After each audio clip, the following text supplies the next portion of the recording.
একটা শহর, একটা প্রেম আর এক ভয়ঙ্কর রাত, যেখানে সবকিছু বদলে যায় চিরতরে। গার্লফ্রেন্ডকে নির্মমভাবে হত্যা করা হয়, আর খুনের দায় পড়ে বয়ফ্রেন্ডের উপর। শহরের মানুষ তাকে ঘৃণা করে, পরিবারও মুখ ফিরিয়ে নেয়, বন্ধুরাও দেয় মিথ্যা সাক্ষ্য। ঠিক তখনই তার মাথায় গজায় জাদুর শিং, আর শুরু হয় এক ভয়ঙ্কর খেলা। মানুষ তার সব গোপন পাপ মুখ ফসকে বলে ফেলে। ভালোবাসা রূপ নেয় অভিশাপে, বন্ধু রূপ নেয় শত্রুতে, আর প্রেম মৃত্যুর চিঠি হয়ে ফিরে আসে। এই গল্প শুধু প্রতিশোধের নয়, এটা এক ভাঙা হৃদয়ের ভয়ানক চিৎকার। যদি সাহস থাকে তবে এই গল্পটি শেষ পর্যন্ত দেখবেন। গল্পটি শুরু হয় ইগি এবং মারিনকে নিয়ে, যারা ছোটবেলা থেকেই একে অপরকে ভালোবাসত। কিন্তু একদিন হঠাৎ করেই মারিনকে নির্মমভাবে হত্যা করা হয়, এবং অবিশ্বাস্যভাবে সেই খুনের দায় পড়ে ইগির উপর। যদিও পুলিশ এখনো তাকে গ্রেপ্তার করেনি, পুরো শহর এখন তাকে ঘৃণা করে।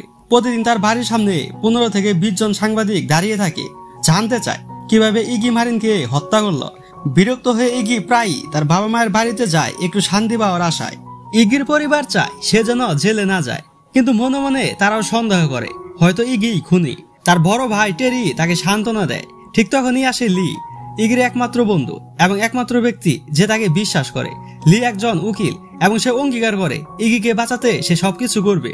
কিন্তু ঠিক যখন মনে হলো তারা ইগিকে নির্দোষ প্রমাণ করতে পারবে, তখনই সেই ল্যাবে আগুন লাগে যেখানে মারিনের মৃত্যুর ময়নাতদন্ত হতেছিল। ইগির নির্দোষ প্রমাণ করার সে সুযোগও চলে যায়। এরপর আরেকটা ধাক্কা আসে, এক মেয়ে সাক্ষ্য দেয় সে নিজ চোখে ইগিকে মারিনকে খুন করতে দেখেছে। এই কথা শুনে ইগি মানসিকভাবে ভেঙে পড়ে। পরে সে গ্লেনার সঙ্গে দেখা করে। গ্লেনা ছিল সেই মেয়ে যে ইগিকে পছন্দ করত, কিন্তু মারিনের কারণে সে কখনো কাছে আসেনি। মারিন মারা যাওয়ার পর গ্লেনা ইগির কাছাকাছি আসার চেষ্টা করে, কিন্তু ইগির মন এখনো মারিনের মধ্যেই আটকে আছে। সেই রাতে মারিনের বাবা ডেইল সেই জায়গায় গিয়ে প্রার্থনা করে যেখানে মারিনকে হত্যা করা হয়েছিল। কিন্তু ইগি সেখানে যেতে পারে না, কারণ মারিনের বাবা তার মুখও দেখতে চায় না। তাই সে দূর থেকে প্রার্থনা করে। সবাই চলে যাওয়ার পর ইগি সেখানে গিয়ে জিনিসপত্র ভাঙচুর করতে থাকে।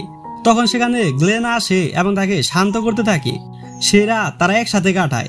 পরদিন সকালে ইগি চমকে ওঠে, তার মাথায় দুটি শিং গজিয়ে উঠেছে।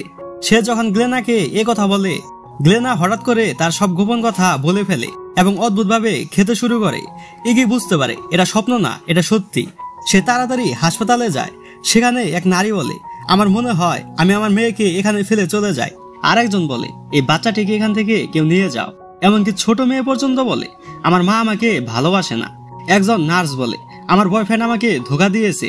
এসব শুনে ইগি ভাবতে থাকে, সবাই হঠাৎ করে নিজেদের গোপন কথা তাকে বলছে কেন। এক ডাক্তার ইগির শিং দেখে অপারেশন করার প্রস্তাব দেয়।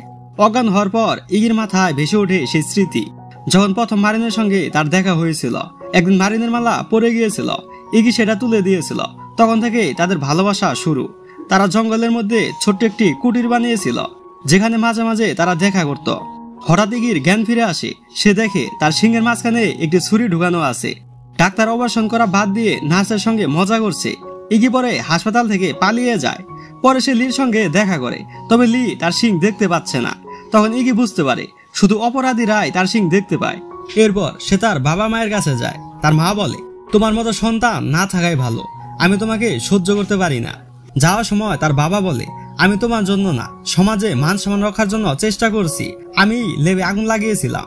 মন ভেঙে গেলেও ইগি এখন বুঝতে পারে তার শিংয়ের মধ্যে একটা শক্তি আছে।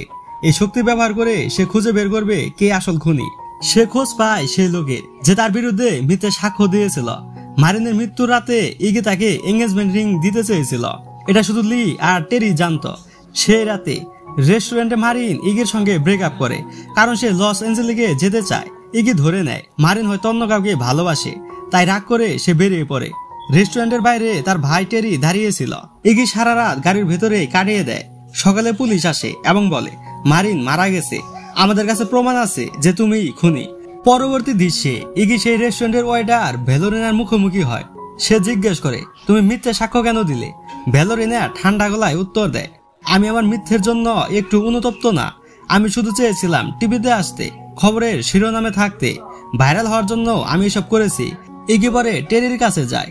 সে টেরিকে জানায় যে মিথ্যে সাক্ষী দিয়েছিল সে অবশেষে সত্যি কথা বলেছে। কিন্তু সে রাতে ইগি একা ছিল, এটা শুধু টেরি প্রমাণ করতে পারবে।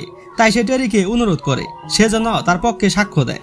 কিন্তু টেরি তা মানতে চায় না, কারণ সেদিন রাতে সে মারিনকে গাড়িতে তুলে নিয়েছিল। এটা শুনে ইগি রেগে যায় এবং তাকে মারধর শুরু করে।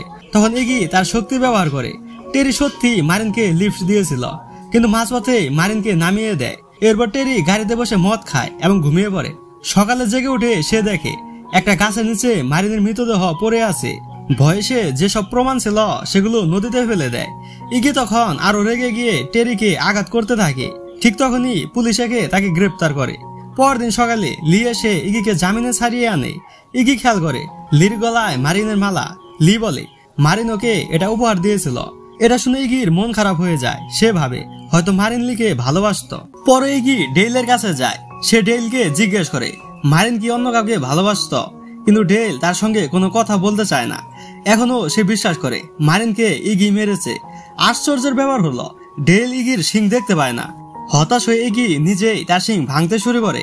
তখন হঠাৎ করে চারপাশে অনেক সাপ চলে আসে, কিন্তু সাপগুলো তাকে কিছুই করে না, বরং তার কথা শুনতে শুরু করে। এই শক্তি পেয়ে ইগি প্রতিশোধ নেওয়ার সিদ্ধান্ত নেয়। প্রথমে সে ভ্যালোরিনাকে টার্গেট করে। ভ্যালোরিনা যখন গাড়িতে ওঠে তখন গাড়ির ভেতরে সাপ তাকে কামড় দেয়। ইগির চোখের সামনে সে মারা যায়। এরপর ইগি লির কাছে যায় এবং তার গলা থেকে মালাটি খুলে নেয়। সেই মুহূর্তেই লি ইগির শিং দেখতে পায়। এতদিন মালাটি তাকে ইগির শক্তি থেকে রক্ষা করছিল। এরপর ইগি তার শক্তি ব্যবহার করে লির মন পরে সব সত্যি জানতে পারে। লি ছোটবেলা থেকে মারিনকে ভালোবাসত। মারিনের মৃত্যুর রাতে লি তার সাথে দেখা করেছিল। সে ভাবে মারিন ইগির সঙ্গে সম্পর্ক ভেঙেছে তার জন্যই, তাই সে মারিনকে জোর করে কিস করে। এতে মারিন রেগে যায়, কারণ সে অন্য কারণে ইগির সঙ্গে ব্রেকআপ করেছিল, যেটা আমরা আস্তে আস্তে জানতে পারবো। সত্যি হলো মারিন এখন ইগিকে মন থেকে ভালোবাসে। এই সত্যিটা মেনে নিতে না পেরে লি নির্মম ভাবে মারিনকে হত্যা করে। এদিকে লি ইগির উপর আক্রমণ করে, তাকে মারতে মারতে অজ্ঞান করে ফেলে। তারপর ইগি একটা গাড়িতে বসে আগুন লাগিয়ে দেয় এবং পানিতে ফেলে দেয়। তার প্ল্যান ছিল পুলিশকে বলবে ইগি মারিনকে মেরে অনুতপ্ত হয়ে আত্মহত্যা করেছে। লি ঠিক এই পরিকল্পনার বাস্তবায়ন করে। কয়েক ঘন্টা পরে খবর আসে ইগি মারা গেছে, কিন্তু ইগি তখনও বেঁচে থাকে। সে আবার ডেইলের কাছে যায়। এবার ডেইল তার কথা বিশ্বাস করে। সে বুঝতে পারে ইগি সত্যি তার মেয়েকে ভালোবাসত। ডেইল তাকে একটা চাবি দেয়। ইগি তাকে মারিনের মালা দেয়, কিন্তু ডেইল বলে তুমি এটা পরো। মালা পরার সাথে সাথে ইগির শিং গায়েব হয়ে যায়। এটা দেখে ইগি অনেক খুশি হয়। এরপর ইগি জঙ্গলের ভেতরে সেই ঘরে যায় যেখানে এক সময় সে আর মারিন একসঙ্গে যেত।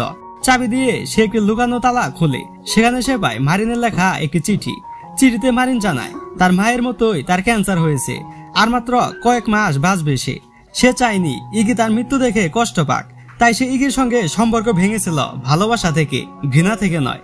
এসব জেনে ইগির মন ভেঙে যায়। সে আবার লির কাছে যায়। ইগির শক্তির কারণে লি আগের দিনের ঘটনা ভুলে গিয়েছে। ইগি তাকে নিয়ে যায় সেই জায়গায় যেখানে মারিনকে খুন করা হয়েছিল। সেখানে লি সবকিছু বুঝতে পারে এবং ক্ষমা চায়। ইগি তাকে বলে পুলিশের কাছে আত্মসমর্পণ করতে। ঠিক তখনই টেরি এক পুলিশকে নিয়ে সেখানে আসে। সব শুনে পুলিশ বুঝতে পারে মারিনকে লি হত্যা করেছে, কিন্তু লি হঠাৎ করে পুলিশের বন্দুক কেড়ে নেয়। সে টেরির পায়ে গুলি করে এবং পুলিশকে গুলি করে মেরে ফেলে। ইগি তখন তার গলার মালা খুলে ফেলে। সাথে সাথে তার পিঠে পাখা গজায়। সে আকাশে উড়তে থাকে, কিন্তু হঠাৎ করে তার পাখায় আগুন ধরে যায়। ইগি এক ভয়ঙ্কর শয়তানের পরিণত হয়। এটা দেখে সবাই আতঙ্কিত হয়। লি তখনও বাঁচার আশায় ইগিকে গুলি করতে থাকে, কিন্তু তাতে কোনো কাজ হয় না। ইগি তার একটি শিং লির পেটে ঢুকিয়ে দেয়। এরপর সে সাপদের আদেশ দেয় লিকে মেরে ফেলার জন্য। কিছুক্ষণ পরে লি মারা যায়, আর লিকে মেরে ইগির প্রতিশোধ সম্পূর্ণ হয়। এরপর ধীরে ধীরে ইগিও মারা যায়। আর এখানে গল্পটি শেষ হয়।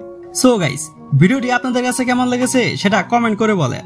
এরকম সুন্দর সুন্দর মুভির এক্সপ্রেশন পেতে ফটাফট চ্যানেলটিকে সাবস্ক্রাইব করেন। দেখা হবে পরের ভিডিওতে। সে পর্যন্ত টাটা।